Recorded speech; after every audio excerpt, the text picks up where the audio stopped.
Et en fait, vous savez, le 2 février dernier, vous avez été beaucoup à réagir. Nous avons reçu Stéphanie Bataille. Stéphanie Bataille, qui est comédienne, qui est directrice déléguée du Théâtre Antoine, et elle était venue nous parler de sa pétition, de ce qu'elle a lancé. On va en parler évidemment. Suite à la mort de son père, le comédien acteur Étienne Drabert. Stéphanie Bataille, donc c'était le 2, c'était il y a une dizaine de jours maintenant. Où vous en êtes avec la pétition? Comment ça avance? Comment ça se passe? Alors déjà, André, merci infiniment de me recevoir à nouveau. J'espère que vous me recevrez une troisième fois. Jamais 203. J'aurais préféré ne jamais être reçu, car ce qui se passe est absolument inacceptable. C'est pour ça que je prends la parole, et je prends la parole au nom de tous les citoyens et concitoyens qui ont perdu leurs proches de la même façon que mon père. Mon père, j'en parle parce que c'est mon père, mais je pense évidemment à toutes ces familles qui sont dévastées. Il y a plus de 800 000 personnes qui sont dévastées, et il y a presque 70 000 personnes qui sont mortes de la même façon que mon père, c'est-à-dire en l'occurrence rentrer à l'hôpital et attraper le coronavirus avec la double peine, c'est-à-dire de ne pas avoir le droit de voir ses proches. Où j'en suis aujourd'hui, André, la pétition commence à prendre, les gens sont de plus en plus au courant de ce qui se passe, ils se sont informés. J'ai été reçu sur des chaînes nationales pour pouvoir m'exprimer au nom de tous. Merci aussi à tous vos superbes messages d'encouragement que vous m'envoyez, vous, auditeurs, auditrices, auditeurs. Merci pour vos mails de témoignages. Alors sachez que j'essaye de répondre au plus possible, mais je vais garder tous ces témoignages parce que à l'Élysée, on pense que le cas de mon père est un cas isolé. Vous pensez bien que s'il y avait que mon père, je serais avec ma peine et je ne dirais mot, mais c'est un cas national. C'est extrêmement grave, avec des dérives qui peuvent devenir dramatiques, c'est-à-dire que la non-visite à l'hôpital, maintenant, il y a des gens qui ont des cancers ou qui ont d'autres pathologies, n'ont pas le droit d'être visités, à part quelques hôpitaux. Je ne suis pas en train de carnarder tous les hôpitaux français, je ne suis pas en train de carnarder tous les EHPAD. Ce qui m'intéresse, c'est où ça ne va pas. Et où ça ne va pas, il y en a beaucoup. Voilà. Donc il faut trouver un moyen, absolument, j'interpelle le gouvernement, s'il vous plaît, de me recevoir. Il faut faire une loi. C'est important de faire une loi comme quoi la visite est obligatoire. Et la visite pas au dernier moment. Car nous entendons à chaque fois au dernier moment. C'est impossible de voir quelqu'un au dernier moment. Je ne vais pas vous donner à manger au dernier moment. Vous ne pourrez pas vous alimenter. Donc la visite doit être obligatoire du début de l'hospitalisation jusqu'à la sortie du malade. Voilà. Et là, on aura moins de carnage. Sous une housse. Et ne pas Alors voir son évidemment, visage. il y a aussi un autre sujet, c'est-à-dire que les gens attrapent le coronavirus à l'hôpital et généralement 99% des cas les gens meurent à l'hôpital, et donc par souci de rapidité et d'inhumanité, parce que ça vraiment je veux vraiment en parler, il faut prendre conscience de quelque chose qui est très dur, mais ça nous met en face de nos réalités, de notre humanité.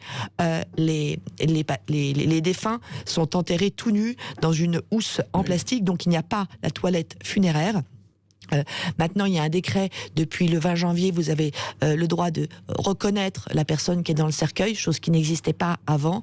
Ça fait partie des petites avancées que j'ai réussi, mais ce qui n'est pas une avancée qui, moi, ça ne me satisfait pas du tout. Ce n'est pas satisfaisant, car ils ouvrent uniquement la housse avec un coup de cutter, on vous montre la tête, est-ce bien votre maman, est-ce bien votre papa, et clac, on remet la capuche. C'est-à-dire, c'est très violent la façon dont je m'exprime, mais ça ne sera jamais aussi violent que ce que on nous fait subir, et ce qu'on leur fait subir à toutes les familles et évidemment aux défunts.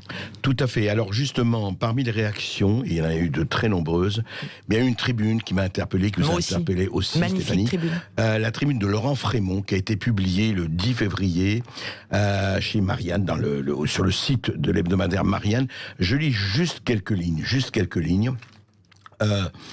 Voici ce qu'écrit Laurent Frémont, et c'est tout à fait voilà. L'angoisse de la faim vécue sans oreille attentive ni geste consolateur. Voici quels auront été les derniers jours de mon père, 70 ans et en pleine santé, mais triplement condamné par une prise en charge tardive, faute de lit de réanimation possible, par une infection contractée dans le service de réanimation qui devait le soigner, par un règlement arbitraire l'ayant privé de la présence de ses proches le dernier jour de son existence. Des tentatives tentatives désespérées pour apercevoir notre père, ne serait-ce que derrière une vitre. Des heures de patience vaines devant les portes désespérément closes du service. Des journées suspendues à notre téléphone à guetter un appel qui n'arrivera que trop tard pour annoncer que c'est fini. Voilà comment nous, sa famille, aurons vécu les 2 dernières semaines de notre père ou époux. Bonjour Laurent Frémont. Bonjour André Berkoff, merci de me recevoir. Bonjour Laurent Frémont, c'est Stéphanie Bataille. Bonjour Stéphanie. Bonjour.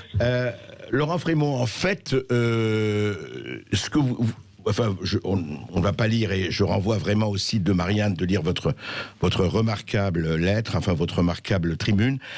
Vous, aujourd'hui, vous vous sentez comment par rapport à cela? Vous dites que c'est quelque chose qui ne doit pas exister, et vous n'êtes évidemment pas le seul, on en a déjà parlé. Quel est aujourd'hui votre sentiment à l'heure où on parle? Écoutez, moi j'ai décidé de m'exprimer car je souffre terriblement de voir que la situation que nous avons vécue est encore le quotidien de milliers de Français qui se trouvent aujourd'hui désemparés face à l'arbitraire de certains gestionnaires de santé. Et je voulais vraiment vous remercier Stéphanie parce que vous m'avez donné la force de témoigner malgré la sidération, la détresse absolue dans laquelle nous nous trouvons, moi et ma famille, depuis le vol de la mort de notre père, de notre mari pour ma mère. Oui, vous dites que c'est le vol de la mort, vous dites, Laurent Frémont, c'est ça? Exactement, oui. Mon père a été tenu en otage par des gestionnaires qui n'avaient que rentabilité et efficacité à la bouche, et qui n'avaient vraiment aucune considération pour nous, ses proches, et même pour lui, qui a passé la dernière semaine de sa vie tout à fait éveillé, tout à fait conscient, mais dans une solitude totale.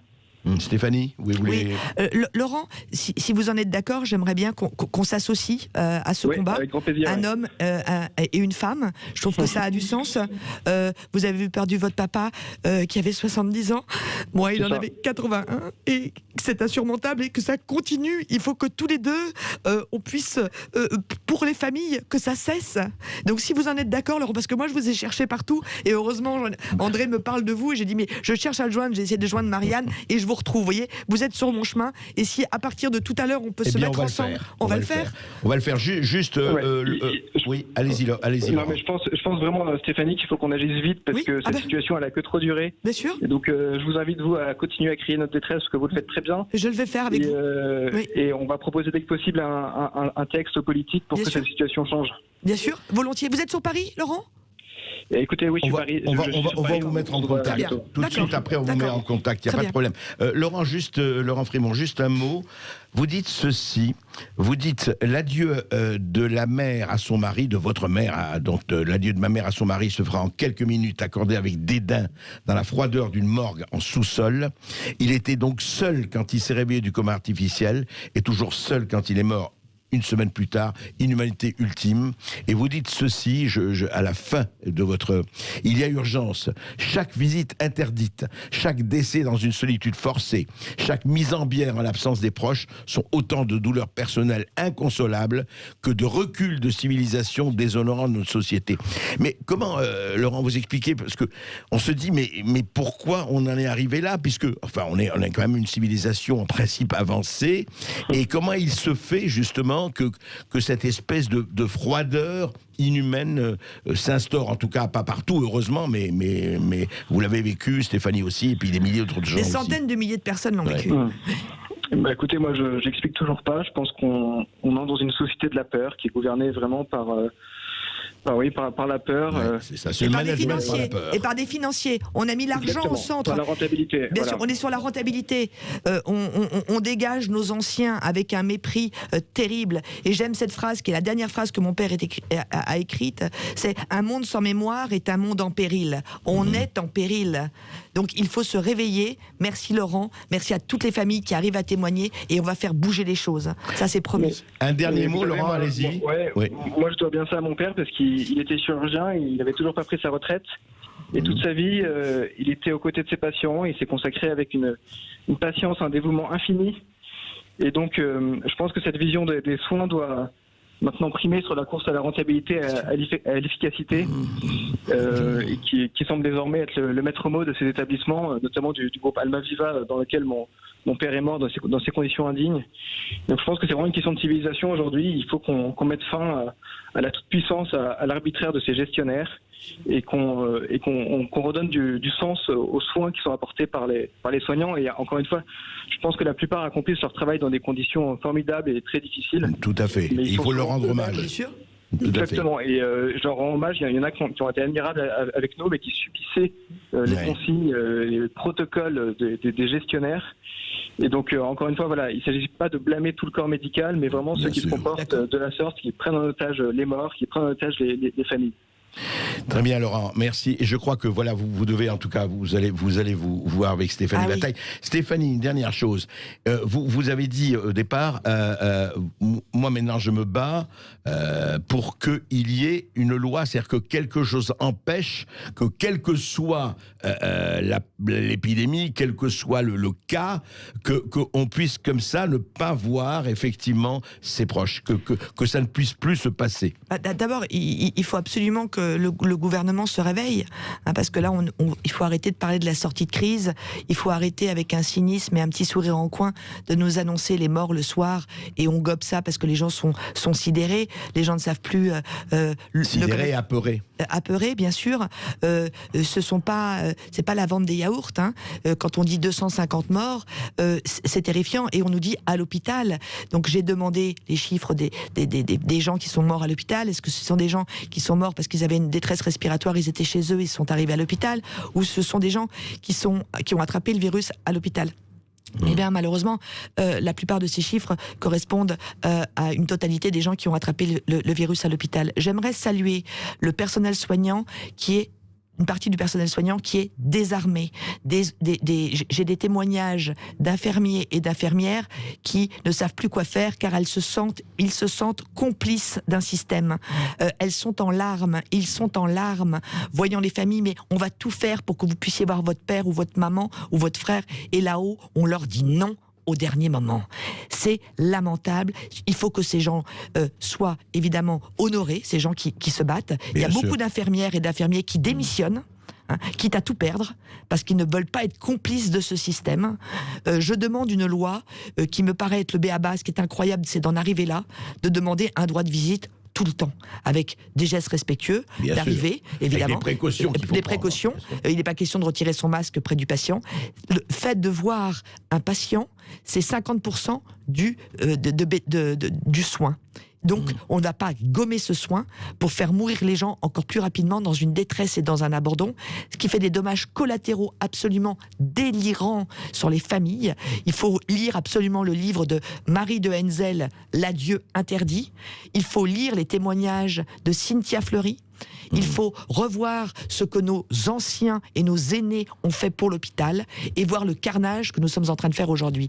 Je veux une loi, s'il vous plaît, comme quoi la visite est obligatoire, voilà, dans le sens du respect. Et il faut réformer, l'hôpital public. Arrêtons l'administration, mettons des humains à la place de monstres. Eh bien, écoutez, merci beaucoup. Écoutez, de toute façon, on va suivre cette histoire, merci on va beaucoup. Continuer à suivre cette histoire, et puis signer la pétition, rappelez la pétition. Change.org/Stéphanie Bataille, ça c'est pour la pétition. Il y a aussi une page Facebook Covid-19, dommages collatéraux.